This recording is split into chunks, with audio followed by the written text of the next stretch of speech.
Sí, bien, estamos con el ex canciller y agente del Perú en La Haya, es un nombre casi de película, no sé, policial, ¿no? de espías internacionales. Alan Wagner. Alan, buenas noches, ¿qué tal? ¿Cómo estás, Jaime? Qué gusto estar contigo. Bueno, hoy día es tu cumpleaños, entonces has pasado retiro, has cumplido 70 años. Así es, eso es automático, de acuerdo con la ley de servicio diplomático. O sea que no tiene nada que ver con esta ley que pasó al retiro a un número importante de muy importantes embajadores. No, esa fue una enmienda que se hizo a la ley de servicio diplomático en la cual se estableció un límite de años de permanencia en cada categoría diplomática, ¿no? Se estableció un límite de 20 años, ¿no?, de permanencia en la categoría de embajador, y eso fue lo que luego motivó, una vez que se derogara la excepción que se había establecido para algunos colegas, que estos colegas pasaran al retiro, ¿no? Pero fue ¿Estás de acuerdo con con que pasaran al retiro? O que, yo lo que no estoy de acuerdo es que se establezca un límite de 20 años en la categoría. Sí, pues, es absurdo eso. Porque en realidad el resultado no lo puedes prever, y lo más probable es que con eso estés penalizando a los más eficientes, claro, que llegaron más jóvenes, digamos, a embajadores, claro, y que por consiguiente no podrán completar normalmente su carrera diplomática hasta la edad de retiro, que son los 70 años, ¿no?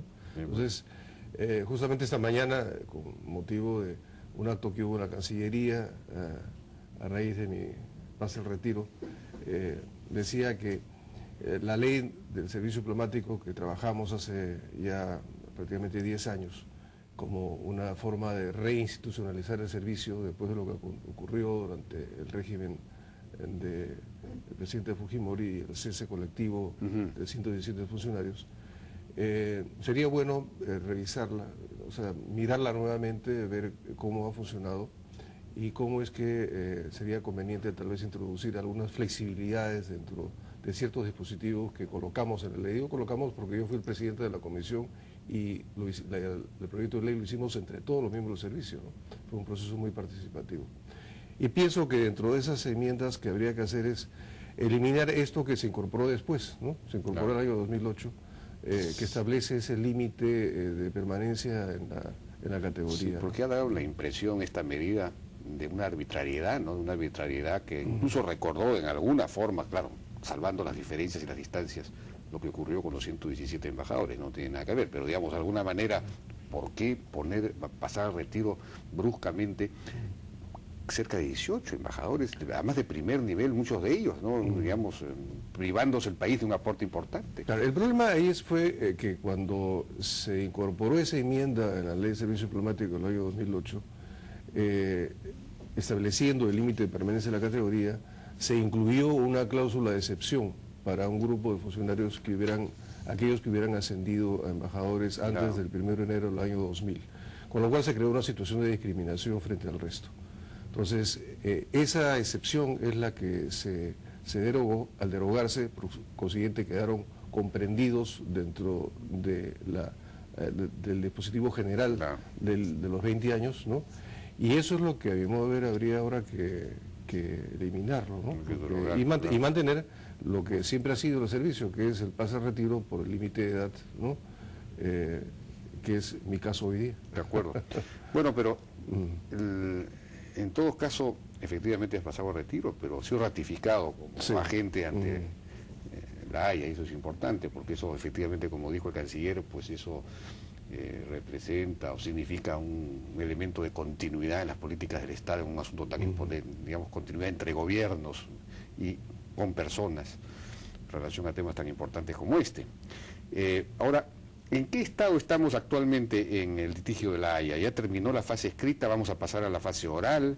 En esta fase oral creo que ya se pueden conocer los argumentos, va a haber una discusión pública, ¿no? Y eso obviamente de alguna manera podría empezar a calentar los ánimos, ¿no? Porque si la discusión ya va a ser más pública, podrían crearse condiciones para, en fin, palabras de uno y otro lado. Más bien, yo te diría, Jaime, que mi preocupación, y así lo dije también esta mañana en el acto en Torre Tagle, mi preocupación es ahora. porque yo estoy observando que se empieza a instalar un clima de desconfianza, ¿no?, entre los dos países. Y no voy a entrar en detalles porque precisamente por el cargo de agente que tengo no me corresponde, es una aproximación de carácter político que está en manos del canciller, pero algo que la Corte pide a las partes es que hagan todo lo necesario para que se mantenga un clima de serenidad en sus países, de tal forma que cuando se produzca el fallo de la Corte, ese fallo sea recibido con comprensión por la ciudadanía y sea aplicado, ¿no?, sin dificultades. Y creo que estamos corriendo el riesgo de afectar ese clima de serenidad que hasta ahora había venido básicamente... Bueno, hubo unas declaraciones, digamos, infelices del ministro de Guerra, ¿no?, chileno, el señor Alamán, que fueron respondidas acá por el presidente del Consejo de Ministros y no por el canciller. En ambos casos no intervinieron los cancilleres, sino otros ministros. Y claro, ahí me imagino que te refieres a eso, se suscitó ahí una especie de intercambio verbal. Sí, yo como te digo no quiero entrar a ningún caso en concreto, sino más bien decir que estamos corriendo ese riesgo, que empieza a surgir un clima de efervescencia, ¿no?, en que cualquier cosa ya es objeto de sospecha, es objeto de discusión, ¿no?, conspiraciones que parecen los espías, por ejemplo, estar de por medio. Sí, entonces yo diría que tenemos que echar un poco de agua fría, ¿no? Oiga, vamos a acelerarnos, ¿no es cierto? Porque además eso no se corresponde con el estado excelente de las relaciones que hay entre el Perú y Chile en estos momentos, sí, pues, ¿no?, a nivel de presidentes, a nivel de cancilleres. Es más, presidentes a nivel económico, ¿no?, hay un gran inversiones que van y vienen, ahora muchas inversiones peruanas yéndose allá, cosa que es positivo, porque se va equilibrando un poco la presencia mutua, ¿no?, de nuestros empresarios. Los presidentes y los cancilleres han reiteradamente sostenido de que el fallo se va a cumplir de todas maneras. Hay un compromiso, bueno, no solamente porque así lo exige la Carta de las Naciones Unidas y el compromiso que hemos adquirido ante la Corte Internacional de Justicia, sino porque es lo que conviene a las relaciones. Este es el último elemento pendiente en las relaciones entre el Perú y Chile y debemos resolverlo y hagamos del fallo de la Corte una opción de paz. Eso es lo que tenemos que hacer, porque ese fallo debe significar la solución de este último elemento pendiente, claro, entre Perú y Chile, y que por consiguiente de ahí en adelante las relaciones ya no tengan ningún nubarrón. Claro. Y cualquier cosa que surge será algo natural dentro de una relación de vecindad, pero ya sin que eso se constituya en una controversia, en un conflicto, claro, o en un problema, ¿no? Es posible que si el fallo favorece al Perú de alguna forma, claro, esto el Perú lo sienta como una reparación de alguna manera, e incluso el antichilenismo en ese sentido pues de alguna manera disminuya, ¿no? Es decir, al propio Chile le conviene que el fallo de alguna manera le desfavorezca, claro, pero este es un razonamiento que no es bueno, ese es no es popular, obviamente, ¿no? Una manera de pensarlo. Lo concreto es que hay una situación. Esa situación significa una ausencia de un tratado de límites marítimos entre Perú y Chile. A su vez, eso lo que está significando es que el Perú no pueda aprovechar plenamente los derechos, ¿no?, sobre su dominio marítimo que establece el derecho internacional. Y eso es lo que tiene que resolverse, ¿no? Yo creo que también hay un enfoque equivocado de parte de algunas personas que dicen que esto tiene relación con la guerra del Pacífico. No tiene ninguna relación con la guerra del Pacífico. Tal vez si queremos encontrar alguna, es que antes de la guerra del Pacífico Perú y Chile no éramos países vecinos, pero no existe ninguna relación. Bueno, yo creo que es malo vincularlo a eso. No, claro. Este es un tema que debe analizarse en sus propios méritos. De acuerdo. Es una situación, ¿no?, que tiene que ver con el derecho del Perú a tener el goce pleno de las 200 millas que el derecho internacional establece. Claro. Bueno, no tiene nada que ver efectivamente con la guerra del Pacífico, ni con el Tratado de Ancón, ni nada parecido, pero es algo que no está presente ahí. Pero, aunque hay un punto, ¿no?, ese famoso triangulito que de alguna manera está discutido en el tema de La Haya, ¿no? Y Y eso sí tiene que ver con el Tratado del 29. Eso tiene que ver con el punto final del límite terrestre, ¿no? En realidad ese no es un tema que nosotros hayamos llevado para decisión de la Corte, ¿no? Bueno. Lo que el Perú ha llevado para decisión de la Corte es la zona en que se solapan los dominios marítimos del Perú y de Chile a partir de sus respectivas líneas de base, que es donde pedimos que la Corte establezca, ¿no?, la línea divisoria, ¿no?, de las respectivas jurisdicciones marítimas. Nosotros sostenemos que esa línea, de acuerdo con el derecho internacional, debe ser la línea media, ¿no?, entre las provisiones de las respectivas costas, y luego lo que llamamos el triángulo externo, que es la zona del dominio marítimo peruano, que está más allá del dominio marítimo chileno. Pero hemos pedido de que la línea limítrofe marítima se establezca a partir del punto Concordia, que es el que señala el Tratado del 29 como el punto final de la frontera terrestre. Pero ese no es un tema que hayamos llevado a discusión de la Corte, ¿no? De acuerdo. Bueno, hay una relación, pero claro, no es una relación empírica, es una relación, digamos, histórica, no, por dicho, espiritual. Si el Perú tiene un triunfo, ahora tendría un triunfo casi por primera vez con Chile. Eso es una reparación en ese sentido. Bueno, pero... Eso estaría muy bien, ¿no? Estaría muy bien. Pero, ¿existe alguna posibilidad de que Chile desconozca la sentencia y eventualmente pueda, si es que no le favorece, digamos? Ninguna posibilidad.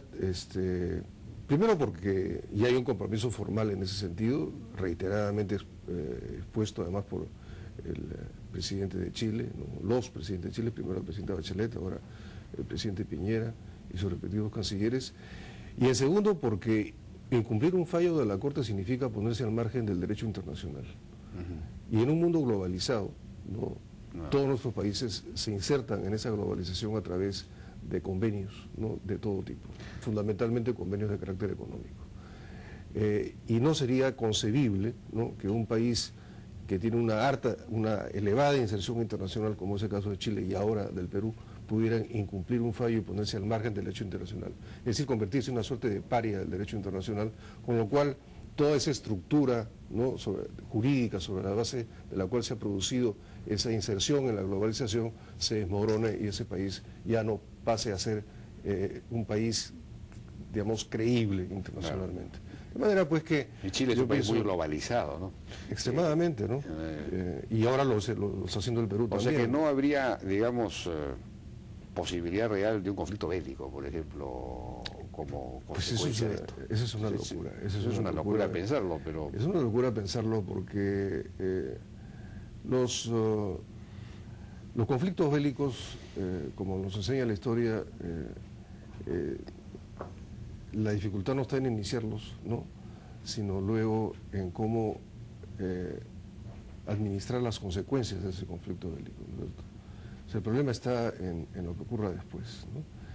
En su momento es un gran sufrimiento para los países, pero después se producen situaciones terribles. Hay que recordar lo que fue la Guerra del Pacífico y el Tratado de Ancón, que nunca se cumplió en las provincias cautivas. Sí, pues. Finalmente, ¿no?, la decisión que se toma con el Tratado del 29 respecto de Tacna y Arica, se fueron más de 50 años en que Perú y Chile estuvimos peleados, ¿no? Realmente ya la guerra había pasado, pero continuábamos peleándonos, ¿no?, por una situación que había quedado pendiente y que tenía que ser resuelta de alguna manera. Entonces, eso nos conviene, como digo, hagamos del fallo de la Corte una opción de paz, es decir, que lo mejor de las relaciones entre Perú y Chile pueda desarrollarse, ¿no?, podamos juntos mirar hacia la cuenca del Pacífico, mirar también hacia el interior del continente, construir la unidad sudamericana, fortalecer la unidad latinoamericana. Eso es lo que nos conviene. Ahora, la opción de paz se refuerza si es que el Perú tiene alguna mínima capacidad disuasiva en lo militar, ¿no? Digamos, la equiparidad en lo militar refuerza la paz, siempre. Y quien planteó el famoso núcleo básico eficaz fue Alan Wagner, cuando fue ministro de Defensa. Bueno, tenemos que ir a una pausa, vamos a regresar con esto brevemente y luego seguimos con la entrevista. Claro, la red donde todo es posible. Cuenta ganadora Hot del BBVA Continental. Adelante. Este verano, preocúpate menos. Estoy aquí. Rimac Seguros. Nuevo Nissan Versa. Innovación que mereces. Innovación para todos. Las operaciones mineras contribuyen con el 6,4% del PBI del país. Ayuda para que se construyan más escuelas como la mía. Las operaciones mineras generan 120.000 puestos de trabajo. Hacen que 120.000 familias tengamos acceso al hogar que merecemos. Las operaciones mineras generan valores económicos descentralizados. Hacen que mi pequeño pueblo sea hoy un pueblo de oportunidades.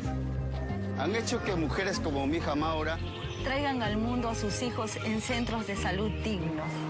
Las operaciones mineras han colaborado con la construcción de más de 2.000 kilómetros de carreteras. Han hecho que los peruanos estemos más cerca unos de otros. No importa cómo se diga, la minería tiene una obligación con cada uno de los peruanos. Proyecto Conga. La minería empieza por la gente.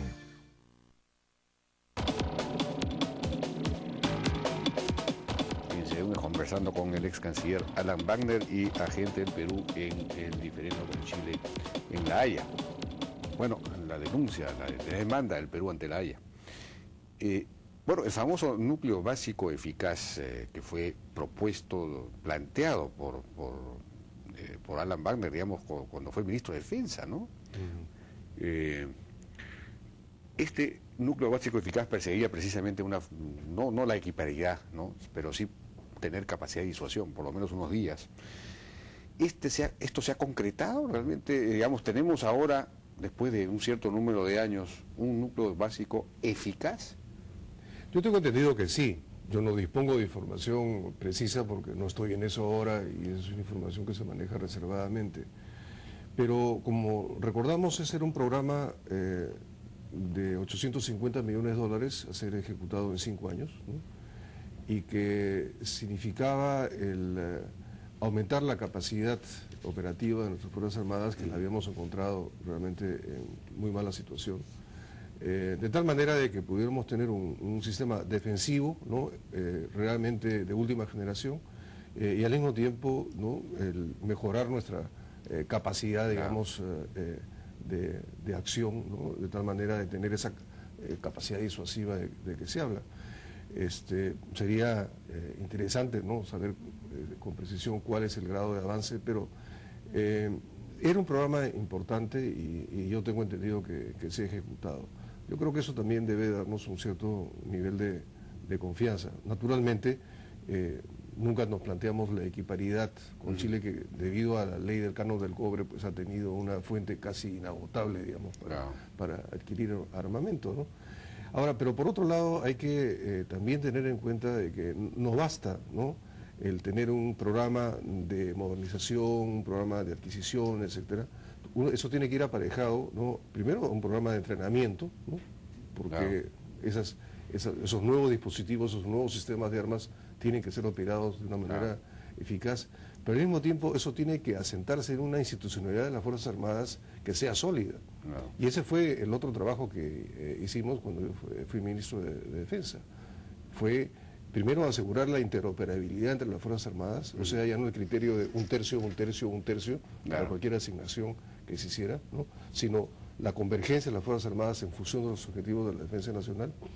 Y luego, ¿no? Lo que llamamos la convergencia institucional, es decir, que las Fuerzas Armadas también fueran convergiendo entre sí y al mismo tiempo depurándose, ¿no es cierto? Entonces, yo creo que avanzamos mucho en ese campo, incluso en el Ministerio de Defensa avanzamos en las compras corporativas, en sistemas de transparencia, ¿no? De eficiencia en la gestión por resultados, y yo creo que ese aspecto institucional hay que seguirlo trabajando, eso es muy importante. ¿Crees que se ha mantenido eso? O sea, ¿se ha continuado con ese esfuerzo? Yo pienso que sí se ha continuado, yo no he visto de que hayan habido retrocesos. Y luego dentro de eso también está un aspecto importante y que tiene que ver con el sistema de remuneraciones y pensiones de las Fuerzas Armadas, sobre lo cual hicimos un trabajo muy profundo, ¿no? Y presentamos un proyecto modular además que permitía resolver ese problema, y yo confío que este gobierno va a dar esa solución. porque, como digo, no hay que pensar solamente en los sistemas operativos, es decir, en los sistemas de armas, hay que pensar en las instituciones. Claro. Tenemos que tener instituciones fuertes, ¿no? Sí. Instituciones fuertes, instituciones depuradas, que operen con transparencia, con eficiencia, que sean realmente profesionales y que sean profesionales además que se sientan que la ciudadanía los reconoce. Y con meritocracia interna, ¿no? Eso, digamos, ahí hay que poner de alguna manera una señal de preocupación con los intervencionismos, en los nombramientos, en los ascensos, habría que tener cuidado con eso, ¿no? Es algo que ha ocurrido en este gobierno, podría estar ocurriendo. Eso lo desconozco. Bueno, la presencia o el acuerdo para que haya una escuela naval boliviana en Hilo, ¿eso no es poco prudente considerando este tema de la Haya? No. Y considerando que Hilo, Bolivia quiere denunciar además a Chile ante la Haya por el asunto del límite de la salida al mar. Mira, yo pienso que son cosas distintas. O sea, por un lado, Bolivia tiene un diálogo con Chile en relación con su aspiración a una reintegración marítima. Ese diálogo lo ha venido sosteniendo a través de años, ¿no? Últimamente a través de la llamada Agenda de 13 puntos, uno de los cuales era precisamente una posible salida de Bolivia al mar. Bueno, pero ahora han planteado una denuncia ante la Haya. Pero esa es una opción que Bolivia eventualmente puede tener si lo considera conveniente y si existen las bases jurídicas como para poderla hacer. Pero ese es un tema que prosperaría una denuncia. Yo no me voy a pronunciar sobre eso, como comprenderás, de ninguna manera. Es un asunto que Bolivia tiene que estudiar con mucho cuidado y ver qué cosa es lo que le corresponde hacer.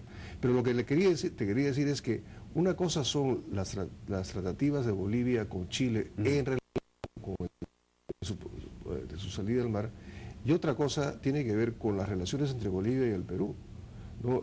En la relación entre Bolivia y Perú, lo que necesitamos es una relación de integración, una relación de complementación.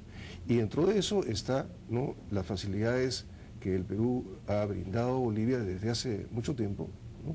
Pero una escuela naval en territorio peruano, una escuela naval boliviana en territorio peruano cerca a Chile, es un poco... Lo que había era, según tengo entendido, un anexo que permitiera, ¿no?, cierto tipo de entrenamiento a oficiales.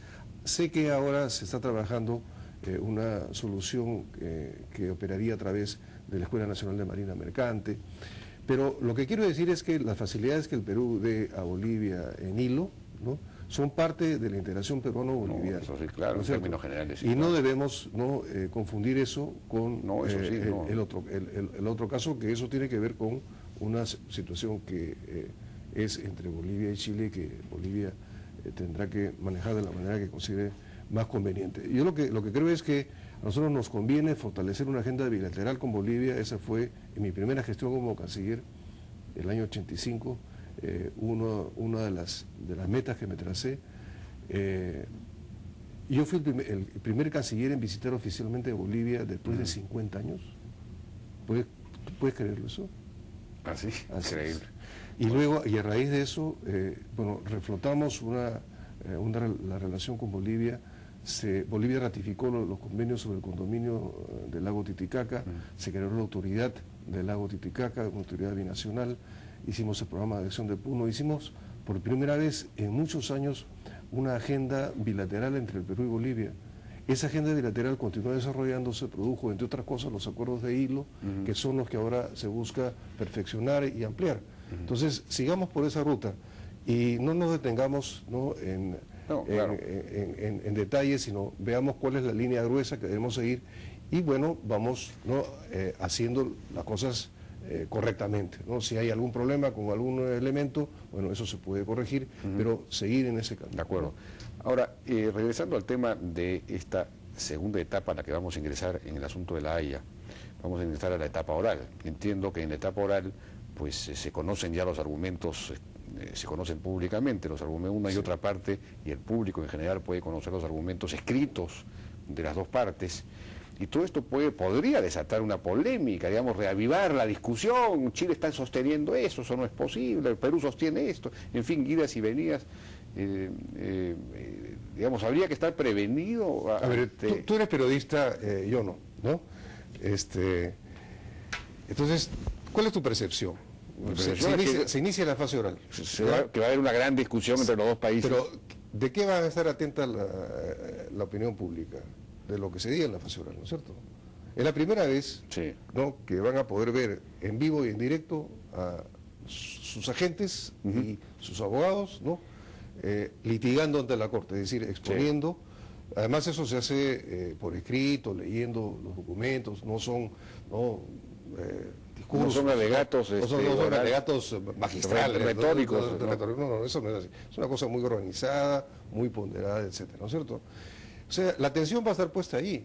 O sea, si me pongo el pellejo de periodista, digo, bueno, ¿qué cosa me interesa? Me interesa transmitir lo que se va a estar dando. Ahora, simultáneamente, el reglamento de la Corte establece de que en el momento en que se inicie la fase oral, se pueden dar a conocer, si las partes lo desean, los alegatos escritos. Es decir, deben hacerse conocer, a menos que las partes opinen lo contrario. Y eso es conveniente. Ahora, esos alegatos escritos son muchos miles de páginas. Sí, pues. ¿No? Entonces, eso va a estar para los académicos, para algunos políticos interesados en profundizar en los argumentos, pero los argumentos principales van a ser expuestos en la fase oral. Son 2 semanas de fase oral muy intensas, ¿no?, en que cada país va a presentar lo fundamental de sus planteamientos, ¿no?, de aquellos planteamientos que sustentan el derecho que reclama. Ya. De manera que yo pienso que allí es donde la opinión pública de los dos países va a ver cómo es que cada país no ha considerado la sustentación de esos derechos y finalmente, si es que hay alguna opinión en la opinión pública, es si esa sustentación está bien hecha o está mal hecha, ¿no? No creo, yo creo que está bien hecha. No, entonces, pero no cree que se va a replicar la discusión acá también, digamos. Bueno, pero las dos prensas de alguna forma levantando sus argumentos, atacando a los argumentos del otro. En fin, ojalá que sea una cosa de altura, pues, ¿no? Una cosa. Ahora, lo que va a ocurrir es que a partir de ese momento la Corte empieza a deliberar y en 4 o 5 meses se emite el fallo. Yeah. Y lo que tenemos que hacer en ese periodo, ¿no?, es prepararnos para ejecutar ese fallo. Y eso significa, como ahora también debemos prepararnos para que la fase oral se desarrolle de una manera absolutamente normal, mantener un clima de serenidad. Y en eso todos tenemos responsabilidad, de rey a paje, y los medios de comunicación, por cierto. Muy bien. Okay. Alan Bander, muchas gracias. Muchas gracias por la participación en La Hora N. Vamos a una pausa y regresamos.